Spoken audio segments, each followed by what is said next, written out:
Minnesota Liberty. We are the Libertarian Party of Minnesota, sponsoring the podcast, and I have never gotten through that all the way, saying it right the first time. Tonight was no exception. So I am one of your hosts, Rebecca Whiting. We have Ahmed, TJ, and Toby with us this evening. Toby is down in Mankato and ran for mayor of Mankato. He is also a gun shop owner.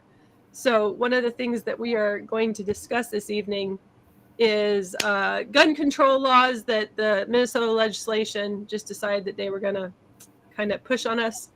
And then the Burnsville shooting was another big thing that happened this week in Minnesota.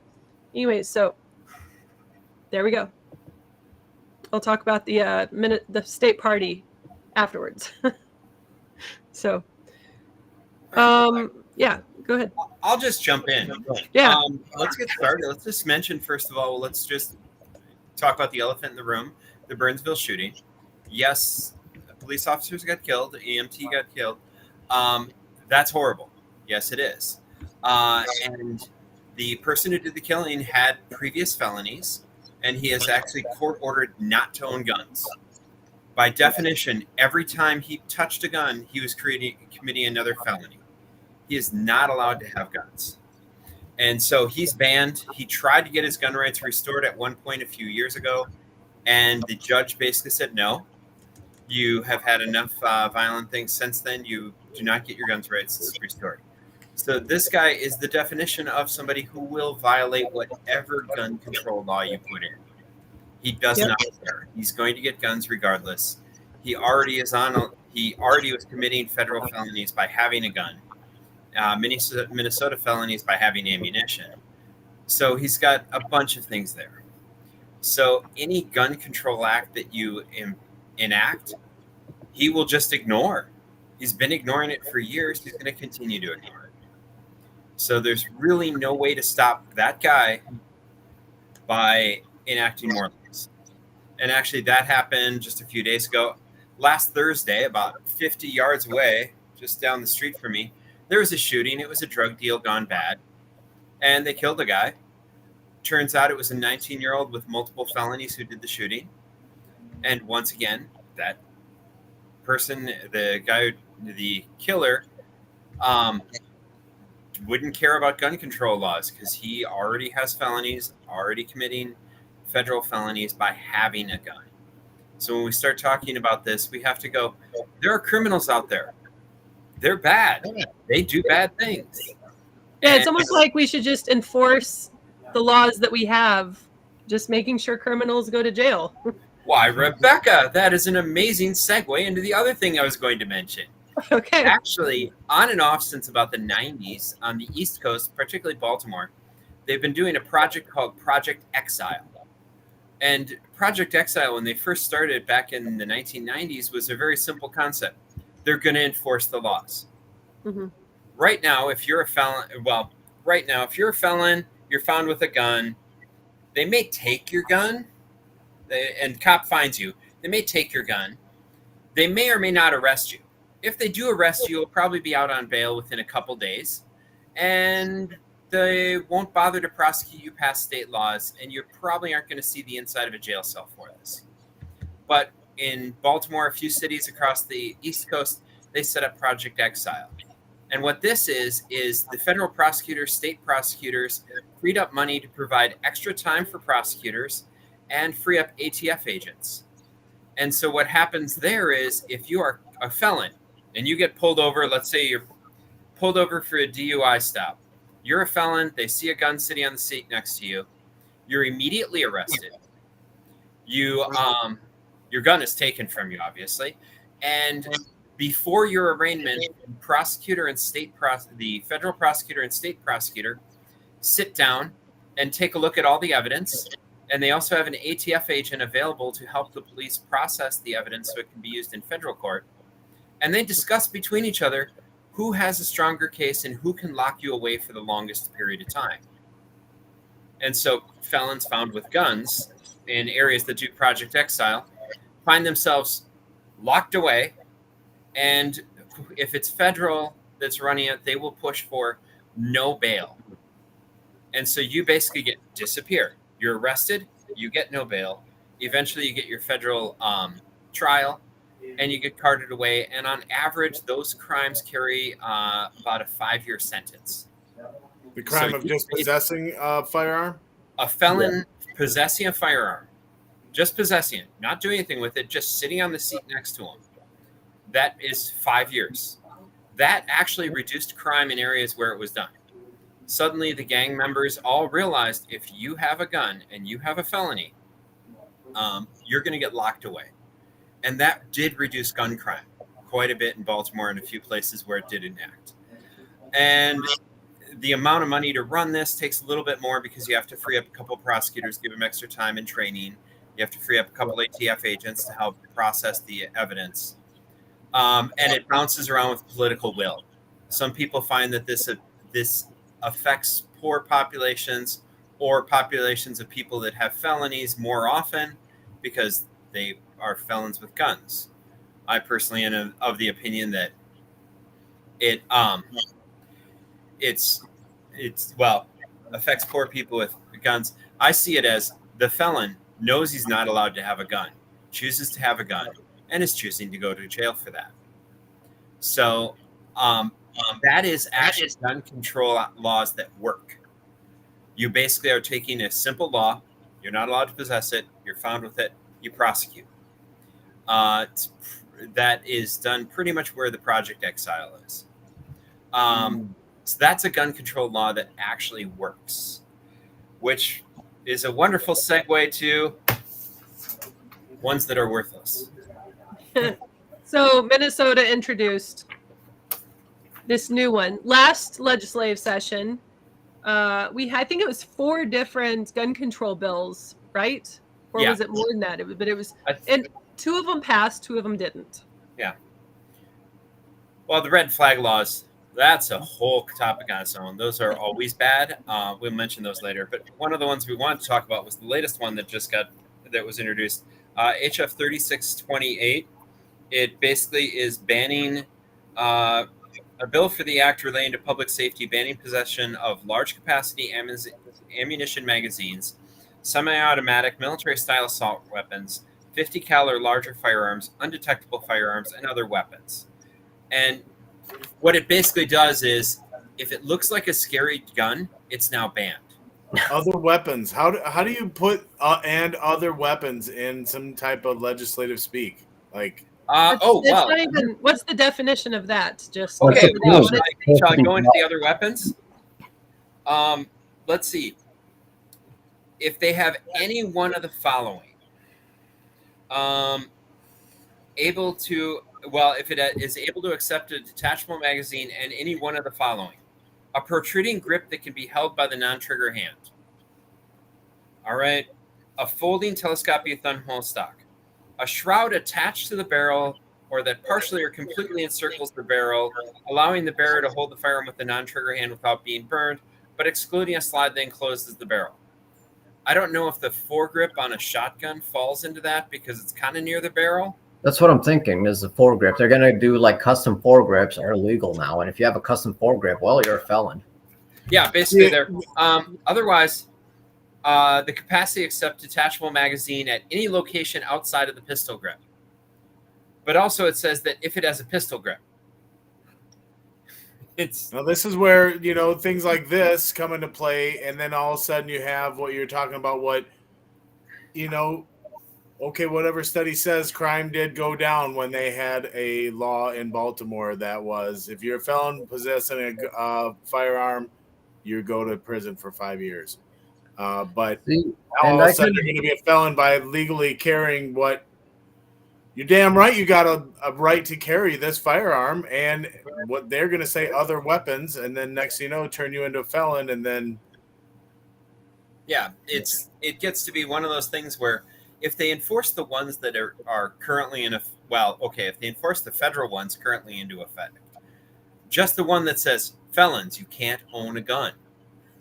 That's pretty clear, pretty obvious, and I'm not a fan of that whatsoever, though. Just to say, felons, Yeah, I agree, because people get felonies. I mean, I grew up in Anoka County, and they get felonies for everything.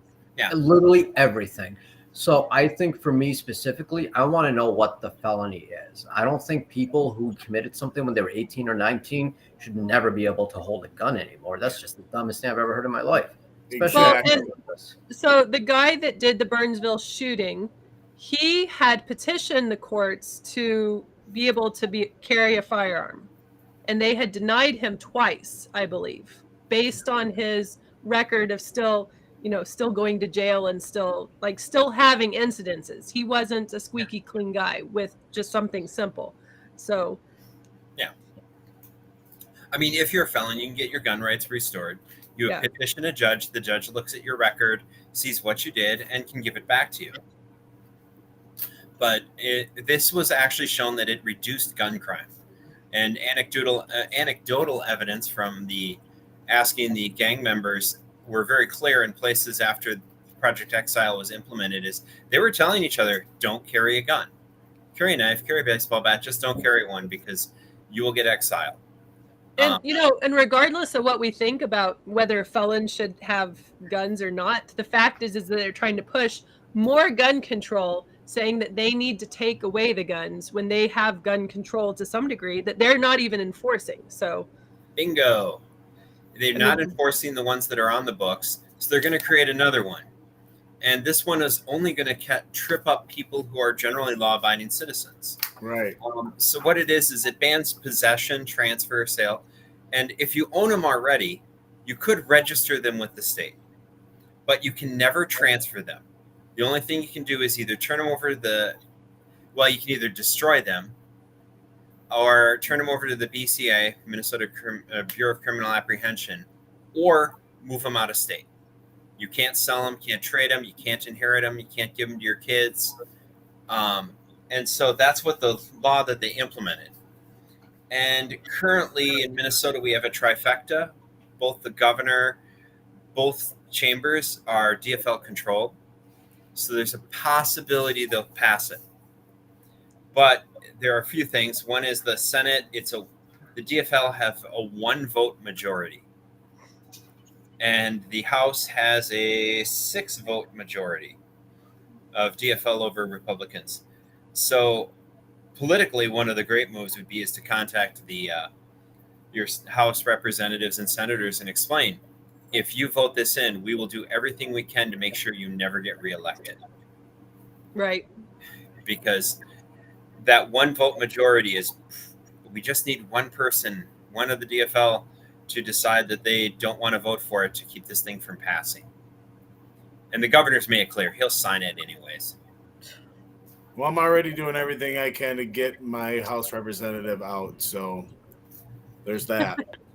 And TJ is, by the way, running for House 44B. So, yep. Cool.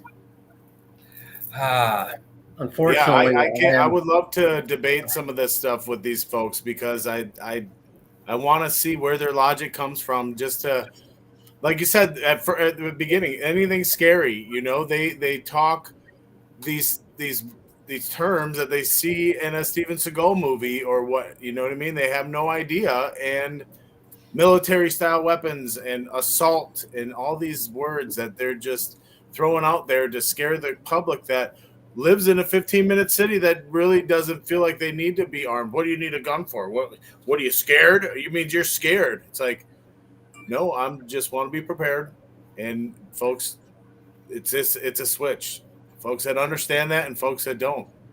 Well, and you can tell just by, like you said, the way somebody talks. It's just if they have never been around it, they just don't know. They're kind of shooting in the figure, no pun intended, but they're shooting in the dark with, trying to, I don't know, stir up trouble with these things. And you can just tell. Anyways. Yeah. Eric Train just commented and talked about, what about those old school folks that do the blacksmithing and gunsmithing and all that stuff? And that is a sweet hobby that folks could have. And nope, that's other weapons. That's scary too. You could harm yourself or others. How dare you have a hobby they don't agree with? Oh, man. No doubt. I think it's kind of difficult for me due to the fact that I'm in Congressional District 5, and this is Minneapolis, basically. And Minneapolis has a lot of crime. We're talking gangs who are carjacking people. We're talking shootings, all sorts of things that happen here. So they're trying to use, the funny thing is that they're using, like, basically immigrants from, like, Somalia who are in these gangs that are doing these things as a push to make sure average Americans don't even have rights because of what non-immigrants or non-citizens are doing. Yeah, I know. So I'm up in Beltrami County, and before the riots in Minneapolis, Beltrami County had the highest crime rates in Minnesota. So thank you, Minneapolis, for that, for finally making us number 2. But yeah, I mean, I have a permit to carry, and I carry wherever I go. Like, it's just, if something happens and out in public by somebody larger than me, that gun that I have the ability to have in my hand is the great equalizer. That is what's going to make the difference. Now, I also have a background in knowing what I'm doing. I'm former military. My husband teaches gun safety, he teaches training, he teaches all these things, so it's not like I just am carrying it. We actively shoot, and that's one of the responsibilities of people who carry a gun, is to know what they're doing with the gun. But I should have the right to be able to defend myself and my kids in an area that has an abnormally high crime rate in Minnesota. And I don't think that matters to the Democrats, though. No, it doesn't. And that's the thing we were talking about earlier, is because I know people in Anoka County where, like I said, I grew up, who got a felony for, let's say, they had like 2 prescription pills or something that didn't technically belong to them. I mean, are we really thinking of, well, not us, obviously, but are we really, the state wants to start giving felonies to everybody that does anything wrong? It's going to get to the point where in Minneapolis, after the George Floyd incident, all crime was practically legal. You could do whatever the hell you want, and the police weren't going to do a damn thing about it. But now the pendulum has swung so far to the left that literally doing anything will get you a felony, and they will push that felony just to make sure you as a citizen will not be able to carry a gun anymore. And that is something we do have to fight against. It's not just for felons. It's just for people who are normal citizens. Yeah, you might have did something when you were 18, 19, 20, anything under like 21 or 25. Honestly, your kids are growing. They're going to make mistakes. But do we also have to harsh and punish every single thing that they do? Now, if you're a felon already and you commit a crime, a legitimate crime, for example, shooting at police officers, then they should tack on that law. But just to have a pistol or something underneath your bed just to defend yourself when you live in the cities, that's the dumbest thing I've ever heard.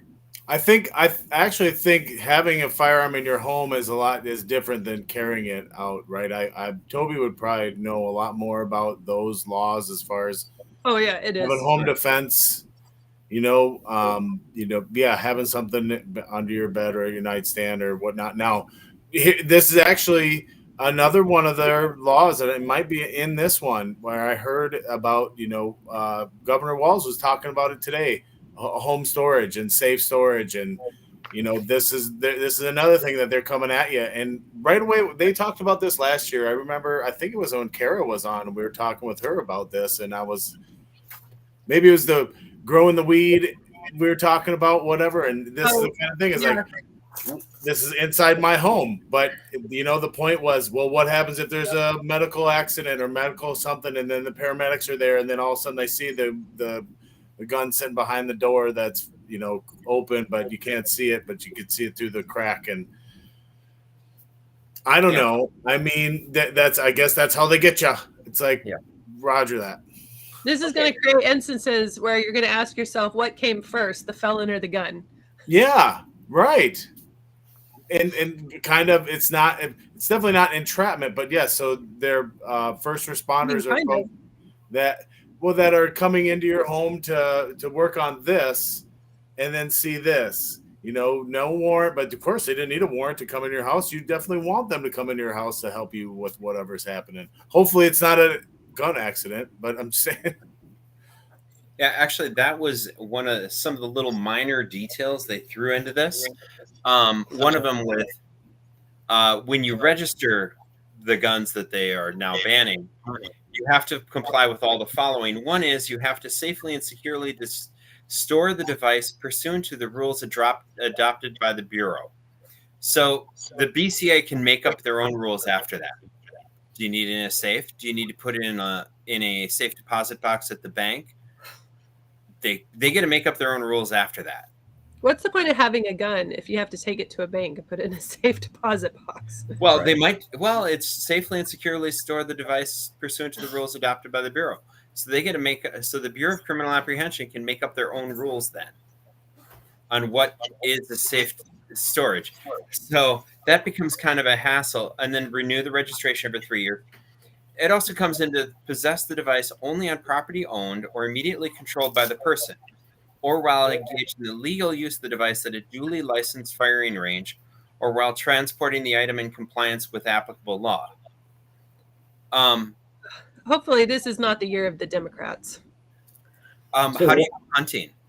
So one question that I ask is, what if you own a firing range and a felon they don't really check IDs at a fire range. Hey, you want to come in, shoot? That's fine.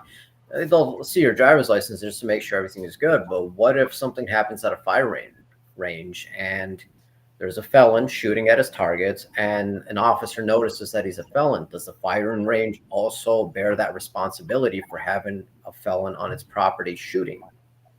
Lawyers would make that so, I'm sure. Yeah, lawyers will have a field day with that one. But as they say, it possessed only on like my own property or immediately controlled by the person. So if I were to drive up, hang out with Rebecca, and we went and shot at her range, but it's probably not licensed, that would be one of those where I would be breaking the law because it's not my property and it's not under my control, it's hers. Which suddenly goes, what about hunting? If I wanted to go hunt on her land, yeah, I would not be able to. So I guess in all those scenarios, it's like when does law enforcement intersect with those times? You know, if we're on Rebecca's property shooting your firearms, what reason do they have to come on Rebecca's property? When her neighbor complains. Oh, okay. Yeah, I forgot about Rebecca's neighbor. I have a special situation. Yeah. My neighbor actually, not this last summer, but 2 summers ago, or was it last summer? No, it was 2 summers ago, called the sheriff's department because we live out in the county and we have land, so you can come to my house and shoot like off the back porch, because it's just woods back there.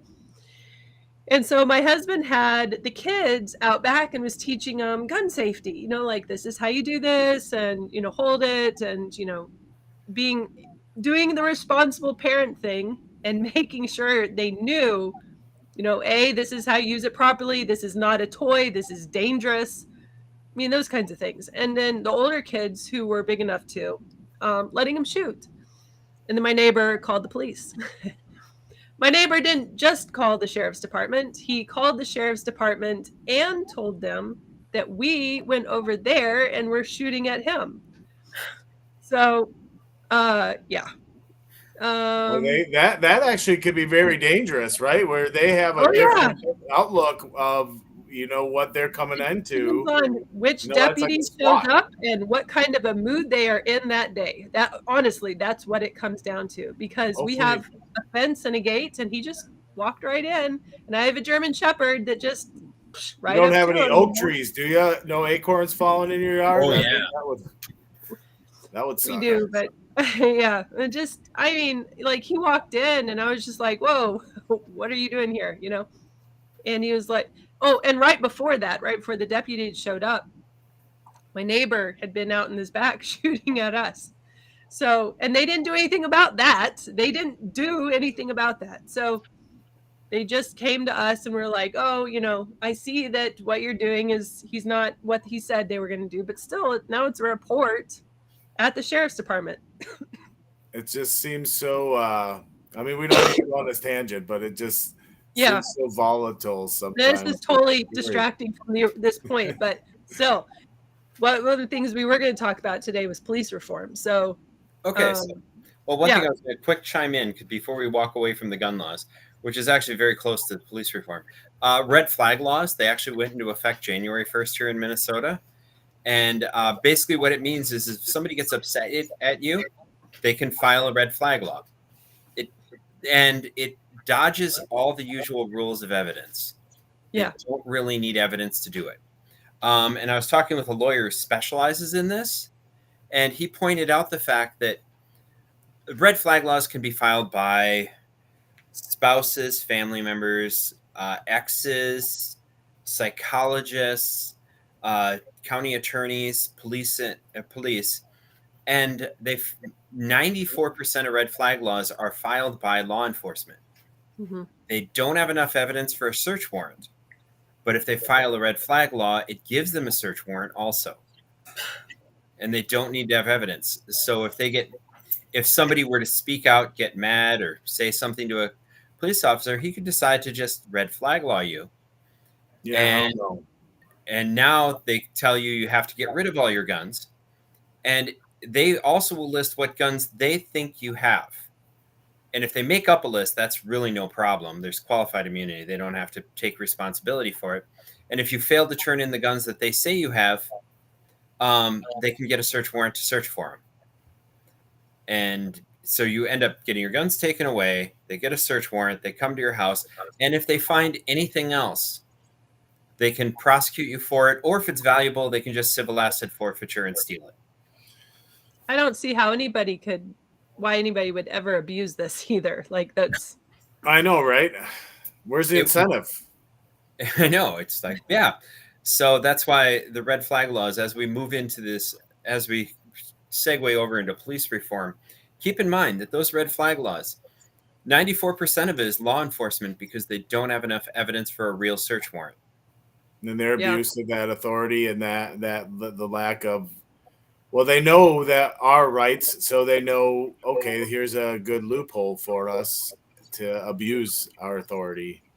Yeah. Well, and that's why it's so important for people to know what their rights are. Because if you don't know what your rights are and you get yourself caught in a situation like that and you just don't know, you can't really stick up for yourself as well, especially in a high tense situation.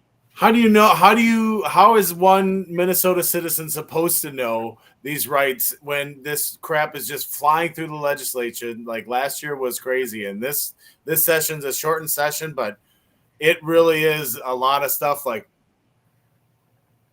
a lot of stuff that they're thinking, and they can introduce bills and committees, and it's going to take a lot more effort to actually pass and become a law, but. Holy crap. These guys are just unhinged and they need to be slowed down. Really.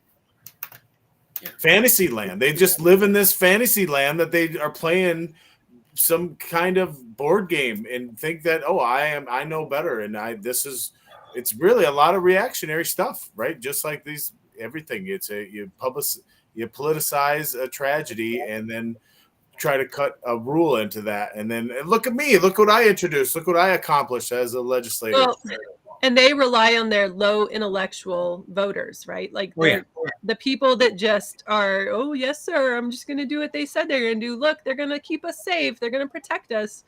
Like that's not what this is. They're trying to control you because ultimately they think that they are superior to you. What do you think is going to happen when you outlive your usefulness? They will just get rid of you. Somebody should try to do these red flag laws on some of these legislators that are doing this. Like, okay, you want to play this game? All right, it's on you now. I mean, I probably shouldn't say anything on a recorded video, but there was actually one incidence of that happening. When Colorado implemented their red flag laws about 10 years ago, they were implemented, and one woman whose son was tripping balls on drugs, and the sheriff shot the son. This would have happened a year or two before the red flag laws, and immediately, as soon as the red flag laws went into effect, the mom basically filed a red flag law against the sheriff, claiming that they had an intimate relationship and that they had shared a son. And so for about 6 months, He was not allowed to own a gun. He had to surrender his guns, and the sheriff's response to it was he was just going to ignore it. It applied to him, but he didn't. Those only apply to citizens, not to him. So he didn't even follow the own red flag law when he got red flagged.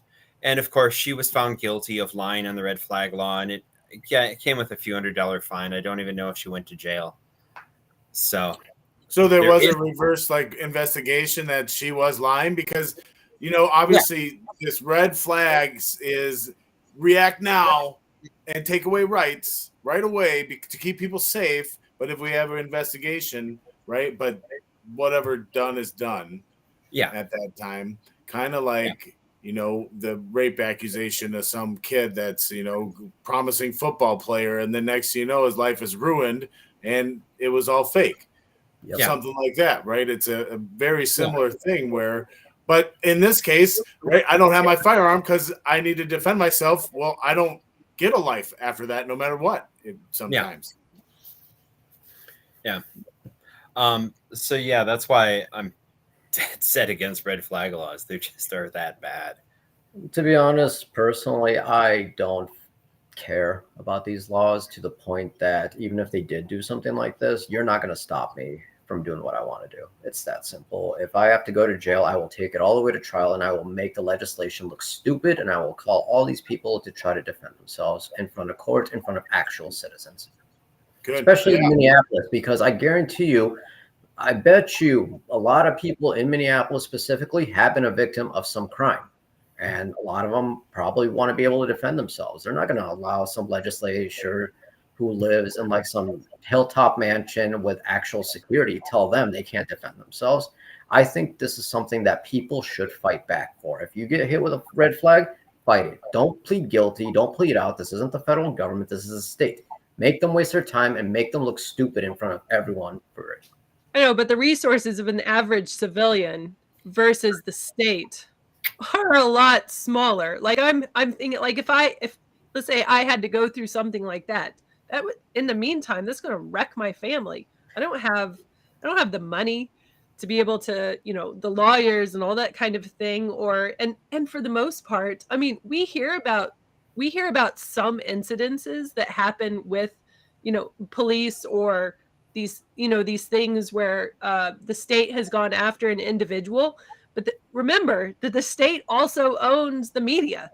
So if the state doesn't want a story covered, the only thing that you would be relying on is the independent media to pick up, to first learn about your story, and then to pick it up and hope that somebody and it just spreads like wildfire. But the likelihood of that happening is, I mean, we don't live in a society where, we're just so disconnected where, I don't know. Anyways. One thing I've noticed one thing, as weird as it sounds, is my father always taught me is always pay your insurance and always pay your lawyer. So I kind of always have a lawyer on call, I guess to say. So one thing I've always noticed, and they told me, is when you go to court, make sure you get a public defender, because the public defender will do most of the work and you don't have to pay for it. And that way you can get the discovery. So if it does get to that point, you already have the evidence. I guess not the evidence, but the discovery that the police have against you, which you can push and go. And just to say, I saw Eric's post. So what was, that's what I was just reading. What was the kid's name? Do you remember this incident where he was sleeping? And maybe this has probably happened more than once. But sleeping at home, SWAT team came in over something and shot him while he was still asleep. That was a no-knock. The no-knock. And I know that this has happened multiple times, right? So the state has these resources to come after you. So my concern would be they have incentive not to let you live through the incident to be able to complain about it later. Yeah. Very true. Yeah. Which is a great thing to mention. It's qualified immunity. They're immune to what they do to you. Yeah. This is an easy one, I feel like, to argue it, that some folks are like, well, how would you ever expect anybody to be a law enforcement officer if they can't have qualified immunity? I don't know. Be accountable for your damn actions. how, like everyone else. What difference does it make? What qualified immunity for carrying out orders or whatever they want to say? It's just, hey, how about think about twice before you do some dumb shit? Like, there's a lot of stuff that you could just pull out the anecdotal things, videos all over the place of the cops, but that Acorn one this week was freaking phenomenal. And the fact that he said, "I've been hit. I was hit." If you watch it, I'm hit. No, you weren't. An acorn fell on your car, and you're. I hope they gave him a few days off. Maybe. What about his partner too? That just comes up and he's just firing at the car, and she's like, "I guess that's what I get to do is fire at the car too." And what the hell? Well, he did get fired. Yes. Oh, good. So he'll have to go to a different police station to get a new job. Yeah, exactly. I know that, like, we were talking about qualified immunity with police department and sheriff's department and all law enforcement. In the military, we have UCMJ, right? Or we did. I was former, not current. But in the military, you have UCMJ. And so there's you don't, like, if you do something that is just wrong, you fall under UCMJ and you can be tried. Like, that's a thing. So why is it that soldiers can't get away with just doing whatever it is they want to do in war zones, or what these military exercises, or I mean, we just went through Iraq, Afghanistan, all of those things where you had rules of engagement. And if you did something wrong and screwed it up and really did damage to people, hurt people, destroyed things recklessly, you were subject to UCMJ. I've seen people get UCMJ for having a misfire. And then we have a cop unload their guns over an acorn. How come they're not subject to something similar like UCMJ? Yeah. Yep. No, We just need a stronger legislation to remove qualified immunity, because you're right. There's no other profession in the entire country that lets you make that many mistakes and still keep your job. And just like you guys mentioned, you're right. He's just going to go get another job at another police department in a few months when this news dies down, like it always happens. Hopefully not. We just got to keep that video. Hopefully he's blacklisted from law enforcement. And it's a weird thing. It's a weird one too, because the good cops that I know, there are a lot. I know a handful myself personally, right? And this is a tough one to even discuss with them, because they feel like that's a necessary thing. And it's like, wait a second, just get to this logical conclusion, just like any type of debate, or sometimes it turns into an argument, whatever. I want to talk with someone, I want to say we can agree on these terms and then get to this. No, it's not logical. You hold your damn self accountable, right? Why is everything else in your life you do hold yourself accountable? Most of these gentlemen are freaking great, upstanding people, but in this case, like, no, you just can't get it. Like, putting on a uniform does not keep you from being subject to the law as normal everybody else. Well, with qualified immunity. Well, it shouldn't. That's exactly. Yeah. Actually, when they take a look at studies on ex-military who go into police work, they are far less likely to draw their gun. Yes. They don't react as fast. They don't use violence as fast, because they have the self-discipline to make sure they meet the criteria. So all that under the UCMJ, Army vet, under the UCMJ, it's fast and efficient. If you're guilty, it's fast and efficient. They're just. If you're innocent, it's fast and efficient. Well, the defined chain of command is a lot different than the bureaucracy. Just like the BCA, the bureaucrat. But I was thinking of that earlier. But it's that defined chain of command makes that shit efficient. When you're talking captain's mass or whatever you guys call it. And that's one thing I love the veterans, because a lot of them, I know the veterans who have gone to war in my country, in Afghanistan, things like that, and they've been, like, a quote unquote, they've been in the shit. So they understand how things run. And I think if you should be a police officer, you should either have a college education that's backed in some sort of protectional services, or a military education. Stop hiring these 18 and 19-year-olds fresh out of high school that barely graduated, who probably have ADHD and are just triggered by someone saying, no, I'm not going to do what you tell me. Oh, well, and they have something to prove. Those are the worst. The people that come in and they have something to prove, and now they're given a position of authority, and then they use it as a weapon against people. Yeah. That's what they Like do. the pedophile police officers who literally go around and molest young girls and get away with it for years and years and years, like they do in Anoka County, because they pull over some girl who's 16 or 17 years old after 10 p.m. Well, hey, I'm a really cool cop, and if you do this for me, you won't go to jail, and your parents won't find out that you snuck out tonight. They do that all the time. So speaking of pedophile cops, Here we go. This is a great segue here. yeah, Olmsted County deputy charged with multiple sex crimes, and this was just Not surprised. November, so 4 months ago. He was charged with soliciting a 13-year-old girl undercover. It was an undercover detective. It wasn't the actual girl, but still, I mean, and I don't know. There's, regardless, law enforcement, and so there's more to this story, and that I would like to get somebody on here because there's a lot more to this story. But still, that's the meat of it, right? So he probably got qualified immunity for it. Hell, he probably got high fives from his buddies. Like, hey, I just molested another minor. Way to go, guys.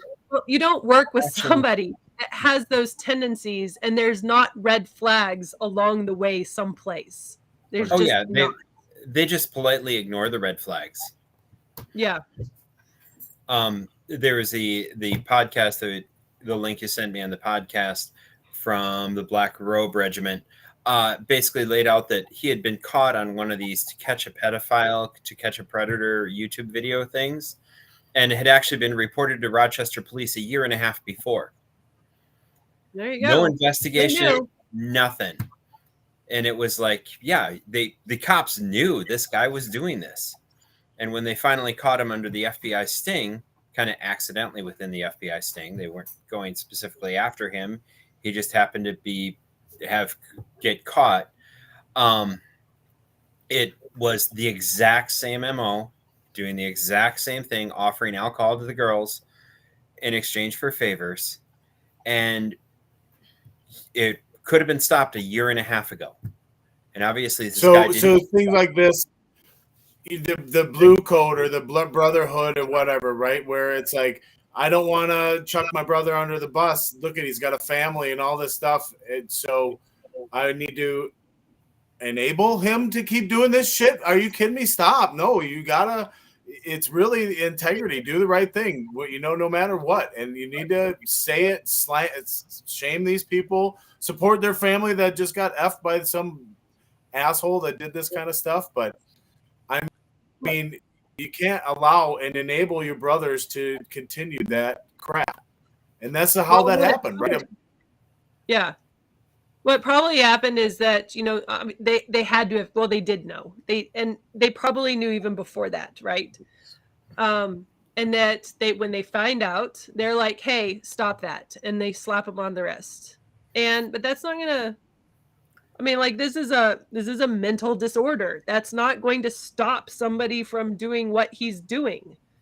And getting caught is usually the lonely highway theory that you got caught. It's not your first time that you just, submitted that act. Yeah. Correct. Yeah, especially with, I read a report several years ago from a psychological magazine, and they said that pedophilia has over a 98% recidivism rate, meaning these guys will never stop until they are stopped themselves. Yeah. Yeah, this is a downer of a topic because I have a 13-year-old. I was just like, I have kids. I got 2 daughters. Like if somebody were to come into my family and try that, some man, that I would need my permit to carry. Like this is another, like, if somebody's not going to do something about it, then at some point, who's going to?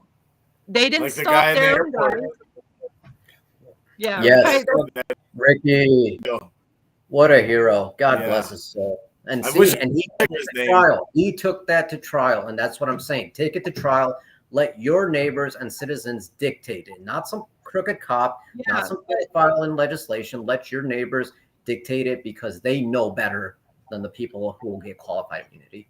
Did that happen in the 70s or early 80s? It was somewhere Early around there, 80s, right? something Early around that. I think 80s? it was like no, I don't think it was the early 80s. I think it was like the late 80s, maybe. But Ladies, something okay, you know, Yeah. anyways, Yeah. we live in a different day Assets. and age. I know one I of mean, the in guys- Minnesota, we're a duty to retreat. Isn't that what it's called, Toby? A Yeah. duty to retreat state. Yeah.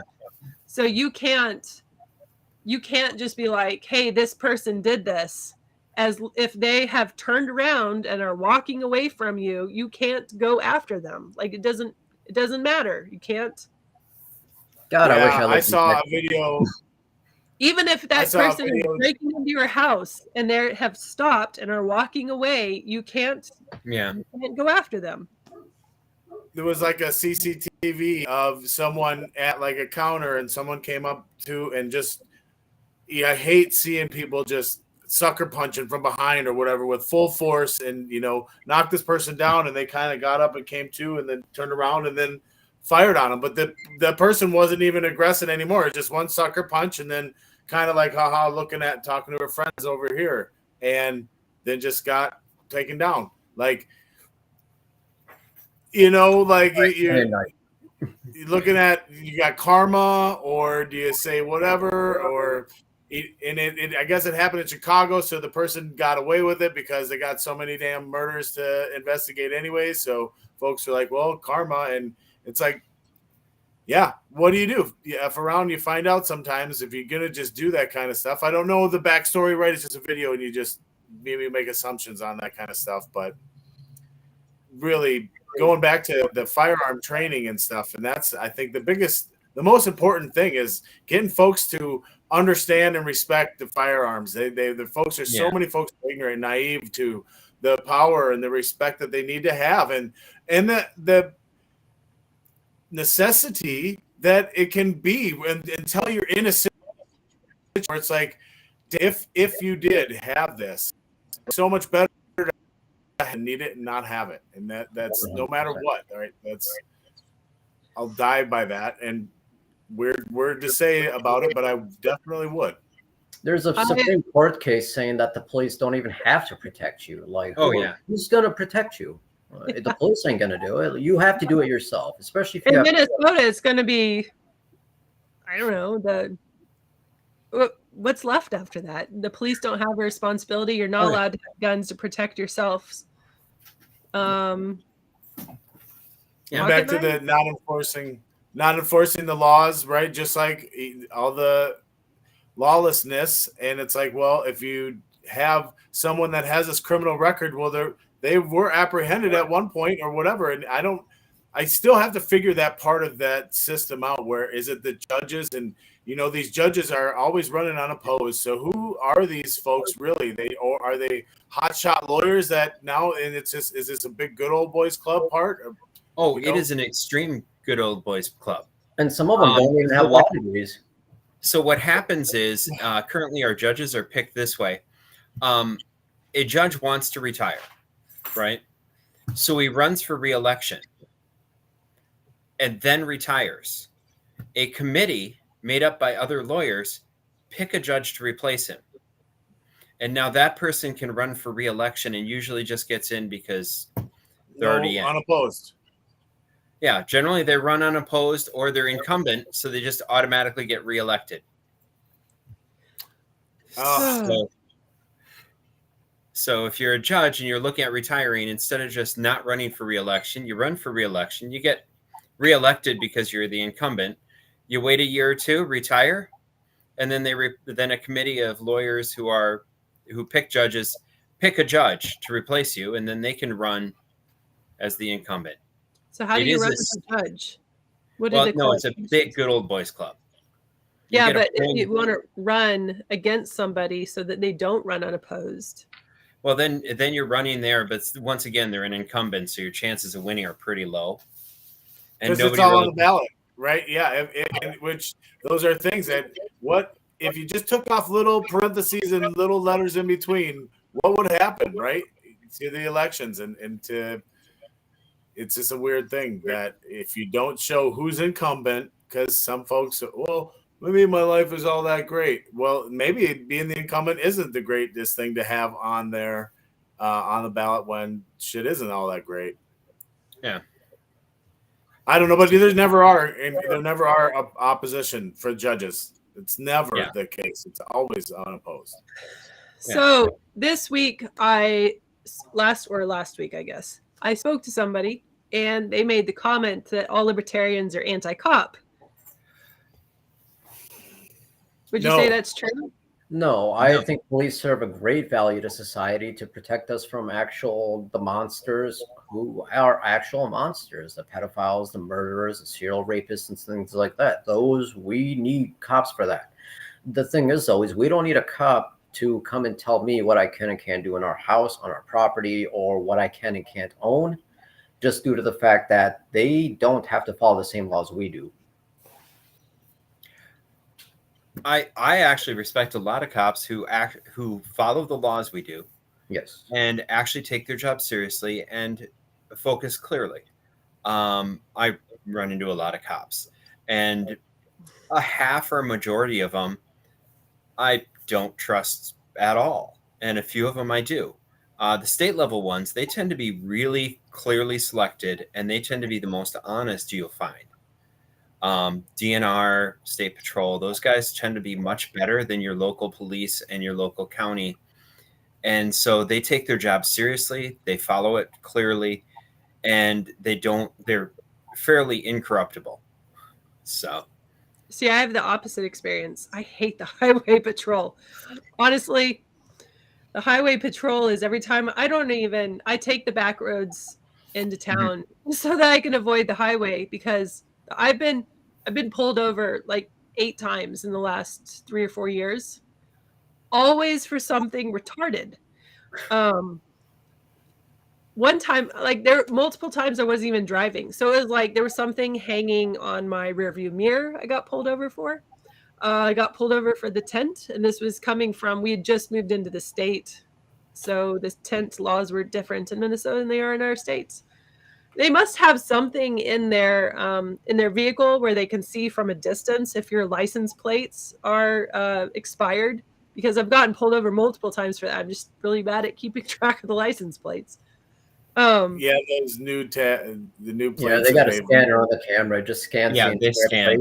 And there's a barcode now. If you look at your tab, there's actually a little barcode, so they can just hit that barcode and it tells them everything about the vehicle, the owner. If you have proof of insurance on the state register, they just need a little barcode now. It's already on the tab. Yeah, but you still got to provide it. Right. One time I got pulled over sitting in my friend's driveway. They drove by, turned their lights on. I wasn't even moving. I was like, what did I do this time? And that's, anyways, it was just, I hate the highway patrol. See, it's micromanaging. That's what it is. See, we have the opposite. We have a different problem here. The local police, the local sheriff's department, if you don't give them free things, they will not support your small business, or they will. For example, if you own a tow truck company, and one of the police calls you and you charge them for towing their car because their personal car broke down, they needed help, they will go out of their way to never call your towing company again and dissuade people from calling them when you need a repair. It's all about bribery. And so it's always our local police and county, it's mild bribery pretty much across the board. And so for me, our local police and sheriff are very corrupted. But our state level guys, they have a job, they do their job, but at least they refuse to accept anything. One of my friends, I've known him since '86. He comes into my shop. Even though I've known him, I've been friends with him since high school, I can't give him a free transfer or anything that is not available to any other Minnesota citizen, because they're under state law. They're not allowed to accept anything due to their position. So, you know what I would do, knowing me personally, is if I have to pay a bribe, quote unquote, to a cop, I would get that on video. And it's like, look, I got you accepting bribes. You're either going to play ball with me or I'm going to fuck your life up. Yeah, good luck with that. That's how things work. You have to force them into a position that they can't do anything about. That's literally how a lot of these even legislatures and politicians, when they have to vote for things that they don't do. Usually when they vote for things that are bad, they've usually been compromised in a situation or another, and somebody has dirt or information on them. And that's how you got to treat the corrupt cops. I've 99% of the police interactions I've had have always been positive. I get pulled over so many times in the past, like 10 years, I guess to say, but they always let me go. There's been rarely a moment that I've ever received a ticket because I'm, proper to them. I'm usually licensed, insurance, everything's good. And they just pull me over just to kind of see what's going on. But there are instances where, for example, I have an issue with corrupt cops in Champlin that I am going on a lawsuit against within the next year or so. So there are instances where there is cops who use their power to just be corrupt bastards, basically. Yeah. They just need to hold themselves accountable. Be proud of what the hell you're doing. Like they used to be. Like I know they are still proud, and when there's a tragedy that happens, they definitely line up, and the communities definitely line up for the fallen folks, and I know that it's important to a lot of people in our community, and I don't like the fact that folks think libertarians hate cops. I think that it really is a weird thing when you really break down what is anarchy and things like this, and it's like, okay, we can talk about this, but where we're at right now, bring back some liberty. We want, talk qualified immunity, and let's hold cops accountable. There's one step. Let's bring things this way instead of the dang snowball that's going on in our politics right now. I think it's the system, right? The system that we are all subject to, that has been created, and the system that people, the corrupted people use, the parts of the system that don't work. And so when you're in that position, law enforcement, military is kind of the same way. Well, no, not really, a little different, but if you're part of that system, you're also less likely to want to hear what's wrong with the system because your livelihood depends on it, right? Yeah.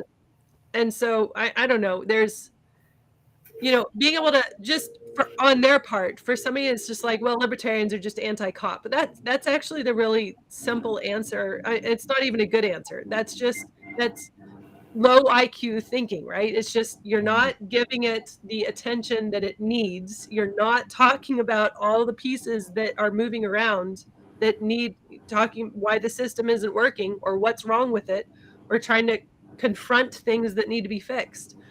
So until people are willing to do that, then we just get the same old. Yeah. And that's the thing we should try to say. It's like, no, libertarians, and specifically say it, libertarians are not against cops. Libertarians are against corruption, whether it's at a state level or a police level or a legislative level. We want accountability. Yes. So people should be accountable for the things that they do wrong, just like normal citizens. Like you can't go out and just. A big one is too, just following orders or things like this, where a good cop would say, no, I'm not going to go arrest that person because they're not wearing a mask or because they went into the restaurant or because they opened a damn restaurant, right? These are the cops, too, that libertarians hate, and because they're cronies for the state, right? And so that's where it trickles down to, well, you're just being a crony for the state. Well, it's my job. It's like, no, that you need to have some integrity here, too. And so where do you draw that line on and putting that on somebody that I know is a good person, but what am I supposed to do? This person's breaking the law and opening the restaurant and serving food to customers. Yeah, they should be accountable to, the Constitution, natural law. Like, use your common sense. Like, this isn't something that. Sorry, my alarm went off. No, it's fine. Well, actually, we're out of time anyways, so. That's probably not what the alarm was for, but no, I was going to say. Just to remind me, I have to go to my night job, and it's like in an hour or so. So, but I do want to touch on a few things before there's some major things going on in the Libertarian Party right now and in the legislature. We already talked about some of it, the gun control stuff. There is a gun control, anti-gun control rally on March 28th, Minnesota Minnesota. Gun Can you owners. Gun Owners Caucus of Minnesota. Thank you. Go to their website, Google them. It'll have information on the rally, and they have information on the legislation that the DFL is trying to pass, because it's always the DFL, and things that happened last year, things that they're tracking on potentially happening this year. But really, this is the big one. So March 28th, I believe, is when it is. But go to the website. Also, we're having a Defend the Guard rally March 23rd, so it's a busy week. And Defend the Guard legislation is legislation intentionally trying to tie the hands of the military-industrial complex by keeping the National Guard from being able to be used in an undeclared war like Iraq, Afghanistan, and all these other wars that the media is like, there's Israel and Gaza, and there's Ukraine and Russia, and I don't know it might be something different next week that's going to lead us into World War III. I don't know yet, but it's always something.